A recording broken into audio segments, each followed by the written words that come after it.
ساكي وحوي أفرغ قروية لطي نفطوها يقدع ضدين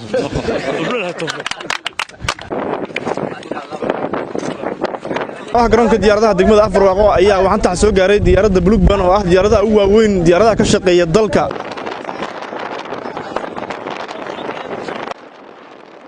waxaa maanta si rasmi ah garoonka diyaaradaha degmada Afurwaaqo uga degtay diyaaradda Bluebird oo ah diyaaradaha ugu casriga ah ee ka howlgala dalka. siyaasiga Liibaan Axmed Xasan oo kamid ah siyaasiyiinta dowlad goboleedka Galmudug oo asagu horay ugu ballan qaaday shacabka degmada Afurwaaqo inuu fududeyn doono diyaaradda ugu horreysay ka digi doonta garoonka ayaa maanta ku guuleystay in diyaaradda ugu horreysay ee ah nooca xamuulka qaada inay maanta ka degto degmada Afurwaaqo. diyaaraddan ayaa waxaa la socday wafdi ballaaran oo hogaaminaya Suldaan Xasan Macalin Saciid Fagaas oo qayb ka ahaayeen salaadiin siyaasiyiin mas'uuliyiin hore xil uga soo qabtay Galmudug maamulada degmooyinka Garacad Tiriiban Tawfiiq odayaasha dhaqanka deegaanadaas iyadoo halkaas si diiran lagu soo dhaweeyay wafdiga. waxaa garoonka diyaaradaha degmada Afurwaaqo mas'uuliyiinta iyo odayaasha dhaqanka ku soo dhaweeyay maamulka degmada Afurwaaqo la taliyaha madaxweynaha dowlad goboleedka Galmudug halwadeennada dowladda hoose ee degmada Gaalkacyo ururada haweenka dhalinyaro culimooyin iyo qaybaha kala duwan ee bulshada. soo dhaweynta kadib mas'uuliyiinta oo isugu jira odayaasha dhaqanka iyo siyaasiyiinta ayaa gacan qaaday boqolaalkii qof ee ku soo dhaweynayay garoonka diyaaradaha degmada Afurwaaqo waxayna ka mahad celiyeen soo dhaweynta u sameeyeen bulshada reer Afurwaaqo. soo dhaweyn iyo marxabayn kadib waxaa warbaahinta la hadlay kusimaha gudoomiyaha degmada Afurwaaqo ahna gudoomiye ku-xigeenka degmada Mudane Abshir madaxweynaha iyo Liibaan madaxweynaha mustaqbalka. assalaamu calaykum waraxmatullaahi wabarakaatuh. salaamka salaanka bacdi saaki ma hadli karo waxaan hadli lahaay faraxa daraadiisa kule soo rawa qaba ma faraxayna waxaan tulada way dhibayaan marka haddii aan hadli waaday yaan la yaabin marka alxamdulillah aad baan u faraxsanahay degmada Afurwaaqo garoonkeedii saaka la furay diyaaradda u hortay ku soo degtay aad baan ugu faraxsanahay waxaan rajaynaynaa mid u horeysay inaysan noqon tii u dambeysay inaysan noqon garoonkuna waa furan yahay maasha Allah hambaliyo inta ka shaqaysay intii hadii ay ku ka soo qayb gashay waa mahadsantihiin. la taliyaha madaxweynaha dowlad goboleedka Galmudug Axmed Shariif Ragle oo qayb weyn ka ahaa sidii ku horumari lahaa garoonkan diyaaradaha degmada Afurwaaqo oo la soo gabagabiyay ayaa la hadlay warbaahinta ku hartay wixii hadii la ku rooyahay jeebkooda isticmaalay marka laga tago in kooban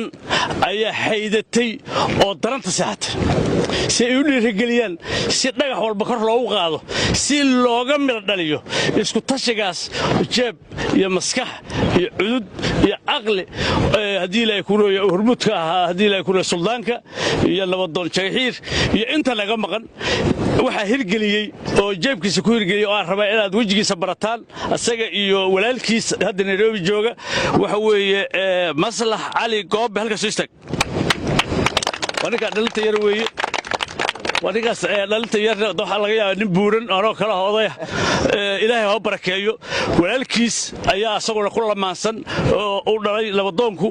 Liya Cabdisalaan Jagaxiir inta yada kalena cududahan ugu jir oo garab u siinin inta dadku isku leeyahay garoonkan waxaan ka soo maray madax saray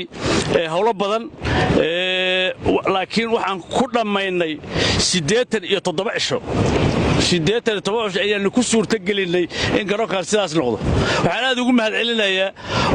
mahad celinayaa oo ku hadlay dadka deegaanka walaalkay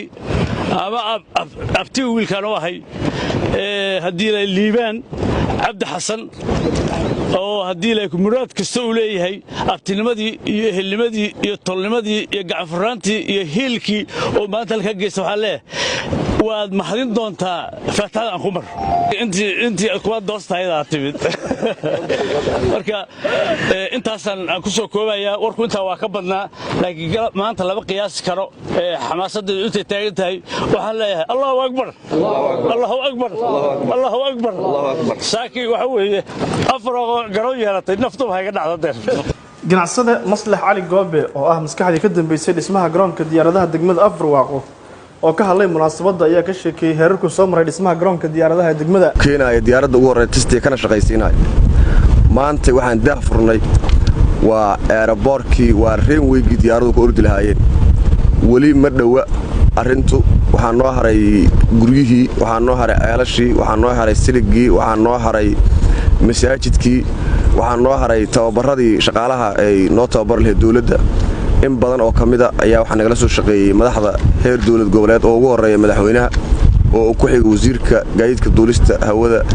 ee dowladda galmudug wasiir cabdirasaaq ku-xigeenkiisa agaasimaha madaxda heer state iyo heer federaal oo mahad celinaynaa waxaa kaloo mahad ballaaran u jeedinaynaa madaxdii noo timid afeeshinka soomaaliya oo heerkan maantay suurtogelisay inay diyaaraddaanu meeshaan soo oqooto oo ay maantay meeshaan ay diyaaraddaanu timaaddo oo wakhtigooda iyo juhdigooda ku soo bixiyey oo idmay inay diyaaradaasu meeshaas tegi karta kana warbixiyey garoonkan wax uu yahay aad iyo aadaan dhammaan ugu mahad celinayaa dadkii wax nala soo qabtoo dhan kuma soo koobi karo farxadda maanta jirta darteed inaan ayaga dhan maaragtay meeshaan ku soo qaato hilmaan hadal kuma jiro dhammaan madaxdii meeshaan iskugu horrayno 8 qofood ahayd iyo 9 waxaan ahayn meeshaan yimid maalintii aan nimid iyo maantay waa kala farxad badan waa kala niyad badannahay dadku ay joogaan aad iyo aad u mahadsantihiin akhyaarta iyo madaxda waxaan kaloo rabaa meeshaan inaan baaq uga diro dadka ka soo jeeda deegaanka markii hore si qaldana wax laynkugu sheegay laakiin hadda si toosana wax u aragtaan maantay suldaankiyaa jooga nabadoonnadiyaa jooga guddoomiyihii degmada garaacadaa taagan guddoomiyihii degmada hadda dhinacayga taagan madaxdii o dhan waa joogaan duuliye sare faarax oo ah mas-uulkii soo dejiyey diyaaradda ugu horreysay ka degtay garoonka diyaaradaha degmada Afbarwaaqo ayaa ka warbixiyey garoonkan iyo sida uu qaadi karo diyaaradaha raxmatullahi barakaatu magacayga waxaa leedahay Captain Faarax Axmed Sheekh waxaan u shaqeynayaa shirkadda Bluebird oo diyaaradan iska leh markaas maanta waxaan soo degnay Afbarwaaqo garoonka cusub garoon fiican waaye sanadahan kulli garooma badan aan Soomaaliya dhaxda ugu tagay kan waxaan dhigi karaa si fiican loo sameeyay diyaarado walba oo soo deegi karaan oo dadka ka shaqeeya kulli khayr Allah si mid labaad waxaan dhigi rabaa si fiican loo soo dhaweey markaas waa maasantiin qaar ka mid ah mas'uuliyiinta ka qayb gashay munaasabadda soo dhaweynta mas'uuliyiinta odayaasha dhaqanka siyaasiyiinta ayaa iyaguna ka hadlay goobta soo dhaweeyay sheegay ku faraxsan in diyaaradda ugu horreysay ka soo degtay degmada Afbarwaaqo waxaan rajaynayaa inaysan ku badan tahay ganacsato iyo aqoon-yahaniin iyo waxgarad iyo muxsiniin deegaankan u dhalatay waxaan codsanaynaa inaan horumarka bilowday inta looga harin wadanku wax badan buu rabaa in laga sii qabto meesha badda waxay noo jirtaa 40 kilomitir bay noo jirtaa daaqsintiina waxay noo jirtaa wax ka yar 5 kilomitir meeshaan dooxa galool baa leeyahay biyo waxa la qodaa wax ka yar 1 mitir waxaan rabnaa beertii baa noqon karta daaqsintii baa noqon karta badii baa saaran dekadii garacad baa caashan ugu haysa mid hobyaa noo dhow waxaan codsanaynaa meeshaasi dadka deegaanka u dhashay inay maal gashtaan inay waxa weeye fursado badan baa furan ka faa'iideystaan inay ku dhiiradaan cid allaala cidii wax ka qabanaysa oo horumarka deegaankaas iyo dalka u taagan annagu garabkoodana waan garab istaagaynaa waqtigeena ku bixinaynaa codkeena ku bixinaynaa joogtadeena ku bixinaynaa maalkeena ku bixinaynaa waxaan codsanaynaa in waxa weeye wax qabadkaasi walaalihii wax qabtayna lagu taabageliyo lagu garab istaago la dhiirageliyo la muujiyo inay yihiin halyeeyada kale soo socdana waxaan leeyahay la soo dhaweeyo mar walba waxa loo baahan yahay mar walba aad guuleysato guusha waxa ka dambeysay inaad mar walba guul darasta ka dambeysay guul hadaad maanta guuleysatay wadada guusha waa gaartay taasna ilaahay ugu mahad celinaya anigoo kamid ah ardayda galmudug waxaan leeyahay aad ugu faraxsanahay wasiirka abaalkaaga ma gudi doona laakiin waxaan noqon doonaa dadka ku xusi doona maalinta aakhir insha Allah waxaan ku leeyahay guuleyso meel walba aad tagtana waxaan ku leeyahay hooyo Allah ka idinka dhigo idinka dhamaantiin waxaan leeyahay soo dhawaada qof kasta oo marka waxa la yiraahdo horaa hawl qaba habaara u dheer qofku markuu u bareero inuu shaqo guud oo ummadda ka dhaxaysa uu qabto in badan baa la dhaliilaya in badan baa la caayaya in badan baa la maagaya laakiin marka uu geesinimo muujiyo oo uu gaaro hadafkii iyo go'aankii uu lahaa oo ka mira dhaliyo wuxuu helayaa dee mahadcelin badan iyo duca badan buu helayaa. laaway airbortka markaa imaanaynay 9 nin baan u maleynayaa dadka deegaanka waxay yiraahdeen nimankan macdan bay baarayaan markaan ka bilownay aan ku bilownay barsaaminta ilaa boqol baan geynay xagga ilaa qori weyn baan geynay halkaan aan nimid magaalada markaa ku laabnay waxa macdan bay baarayeen garoon dhismeeyeen macdanta waxa naga siiyay hadda ka hor meeshaan waxay ajnabi cadaan oo baarayay saas kale cagafiyo watay qodahay markii kale waxay yiraahdeen warkay ku badin maayo. waxaan leeyahay airbortkan saaka ilaahay isku kaaya keenay xarig jarkiisa waxaan u mahadcelinayaa intii ka soo qayb gashay intii ka shaqaysay intii maalka ku bixisay intii maskaxda ku bixisay aad iyo aad baan ugu mahadcelinayaa. waxaan leeyahay wixina Allah barakeeyo maskaxdina Allah barakeeyo. airbortka waak adinka iska leh waa idin ka dhaxeeyaa adinka iska leh waa idin ka dhaxeeyaa warkayga hal dhageyso adinka iska leh anagu waa maal gelina kaliya adinka iska leh waa idin ka dhaxeeyaa ku soo dhawaada waxaan leenahay soo dhawaada ma la kala xigo qof ma leh qooni maahan waxa anagu kaliya maalka leenahay wax gelinta leenahay airbortka adinka leh. waa salaamaya waxaan aad ugu faraxsanahay maanta inaan ka soo dego Afar Waaqo garoonkeeda oo la bilaabay diyaaradii ugu horeyso anna hal midaan balqaada insha Allah waxaan balqaada garoonka badda cagta lagu ciyaaro in Afar Waaqo yeelato. siyaasiga Liibaan Axmed Xasan iyo sidoo kale Suldaan Xasan Macalin Saciid Fagaas oo ka hadlay munaasabadda gabagabadeeda soo dhaweynta ayaa la dardaarmay bulshada reer Afar Waaqo waxayna sheegeen in muhiim u tahay in la sii dhameystiro kaabayaasha kale ee ka dhiman degmada Afar Waaqo. ugu faraxsanahay saaka in Afar Waaqo ee laboorkiisa diyaarad ka soo degto gobolkan waa gobol muhiim ah deegaanka waa deegaan muhiim ah waa deegaan kulmiyo Soomaali oo dhan baa degan haday reer Afar Waaqo tahay reer Tawfiiq iyo reer Jariiban iyo reer Garaacad waa deegaan colaado iyo isdil lagu yaqaanay maantana waxa Ilaahay mahadiis inuu ku tartamayo horumar labooro iyo dekado inay gobolka Mudug ay ku tartamayaan. waxaan rabaa maamaha Galmudug ayaan dhaweyd ay reer Galmudug sameeyeen baa jirto la yiraahdo warankeyga yaan baa ku tantay waxa la rabaa reer Mudug iyo reer aagan dadka degan oo bariga Mudug degan inay warankooda yaanba ka tantaan oo horumar iyo beero iyo mashaariic ay u istaagaan. marka labaad waxaan u mahadcelinayaa nimankii dhalinyarada ahaa ee u dhiiraday inay maal geliyaan oo lacagtooda halkaan geliyaan Abdi Maslax iyo Cabdisalaan Jeegaxir waxaan leeyahay waa mahadsantihiin maalka meesha ka soo bixiseen meel ka khayr badan Allah idinku bedelo. waxaan kaloo rabaa Afar Waaqo waa is yaqaanaan Soomaalina waa laga yaqaanaa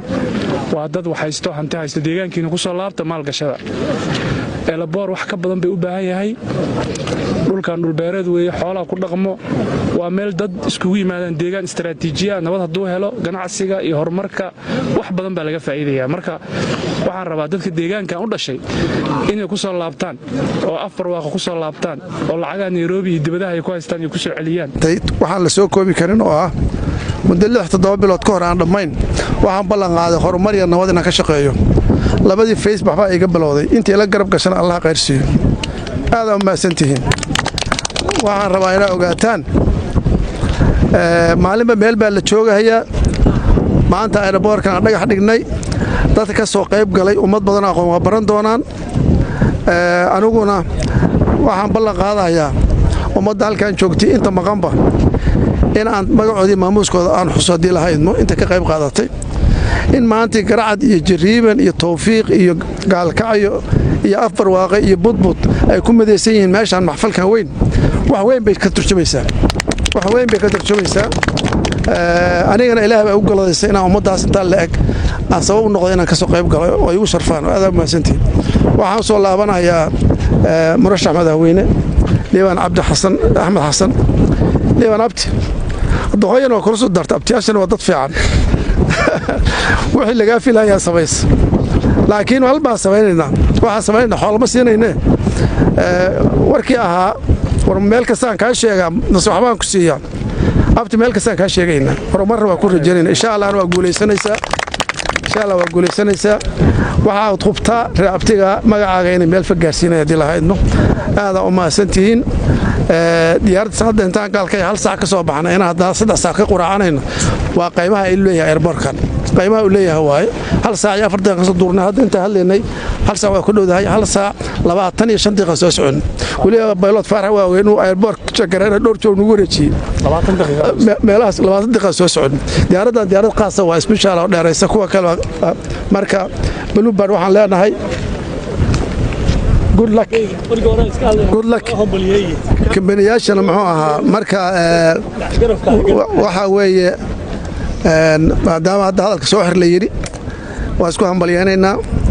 Bluebird waa part of development of upper